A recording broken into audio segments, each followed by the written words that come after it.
5, 4, 3, 2, 1। महोदय, पर्यावरण से तात्पर्य किसी एक व्यक्ति के परिवेश से नहीं, वरन व्यक्ति के, समाज के, राष्ट्र के और इस सारी पृथ्वी के ही परिवेश से है, जिसका प्रभाव व्यक्ति, समाज, राष्ट्र और सारे विश्व पर पड़ता है। पर्यावरण से तात्पर्य पेड़ पौधों, नदी पहाड़ या किसी तंत्र विशेष से नहीं, वरन उस समग्र वास्तविकता से है जिस पर मानव मात्र का अस्तित्व और उसका संपूर्ण आध्यात्मिक एवं भौतिक विकास निर्भर है। अस्तित्व केवल शारीरिक स्वास्थ्य ही नहीं, मानसिक भी। स्वस्थ शरीर में स्वस्थ मन ही अच्छे स्वास्थ्य की परिभाषा है। शारीरिक स्वास्थ्य हमारे आहार पर निर्भर है, जिसका स्रोत इस पृथ्वी का जल, थल, वायुमंडल है। मानसिक स्वास्थ्य भी प्रकारांतर से इन्हीं पर निर्भर है, क्योंकि जैसा खाए अन्न वैसा बने मन। स्वस्थ जीवन पर सबसे अधिक प्रभाव हमारे चिंतन का, हमारी परंपराओं का और उन सब परिस्थितियों का पड़ता है जो हमारे ऊपर आरोपित हैं या की गई हैं या की जा रही हैं।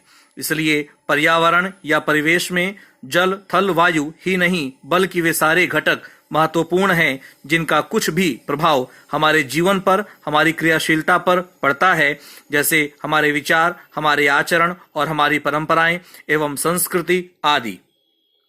सदा से मानव की आकांक्षा उन्नति और विकास की रही है। जगत का अर्थ ही है गतिमान और गति दोनों, और संभव है उन्नति की ओर भी और अवनति की ओर भी।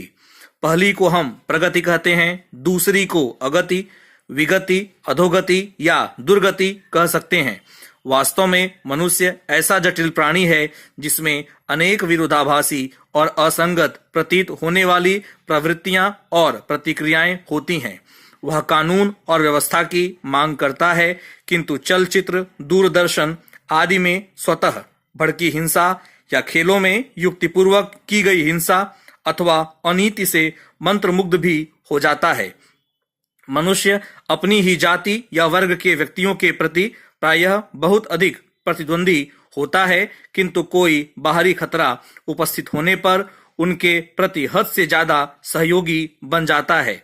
वह सड़कों पर या युद्धों में सामूहिक विनाश के प्रति उदासीन रहता है, किंतु किसी खान में फंसे हुए एक व्यक्ति या किसी कुएं में गिरे हुए एक बालक की रक्षा करने के लिए ढेरों साधन जुटा लेता है। कुछ विद्वान कहते हैं कि मनुष्य बंदर की संतान हो या ना हो, किंतु उसमें खालिस बंदर की द्वैध प्रकृति प्रायः ही होती है। उसमें शाकाहारी बंदरों की भांति वृक्षों में उछलकूद करने की प्रवृत्ति तो होती ही है, साथ ही ऐसे बंदरों की स्वाभाविक जिज्ञासा भी होती है जो अत्यंत संगठित गिरोहों में रहते हैं और भांति भांति का मांस खाने में मजा लेते हैं। मनुष्य की ऐसी परस्पर विरोधी इच्छा आकांक्षाओं से निपटना असंभव होता है, फिर भी किसी प्रकार का संतुलित मध्यम मार्ग अपनाना अनिवार्य होता है। यही बुद्धिमानी का रास्ता है। विद्वानों ने मानव की मूलभूत आवश्यकताओं को 5 स्तरों में रखा है महोदय, जो एक के बाद एक आते हैं।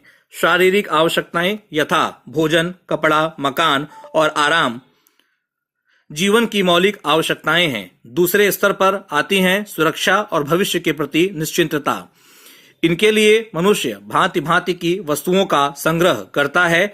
फिर हैं सामाजिक आवश्यकताएं, जैसे अपने परिवार के भीतर और फिर बाहर के दूसरे लोगों से अच्छे संबंध बनाए रखने के लिए सामाजिक, आर्थिक, राजनैतिक और मनोरंजनात्मक संगठन बनाना।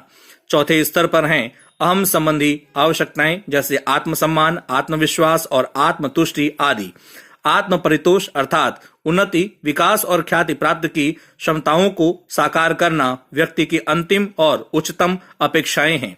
इन आवश्यकताओं की पूर्ति के लिए मनुष्य अपने आसपास उपलब्ध पर्यावरण का दोहन करता है।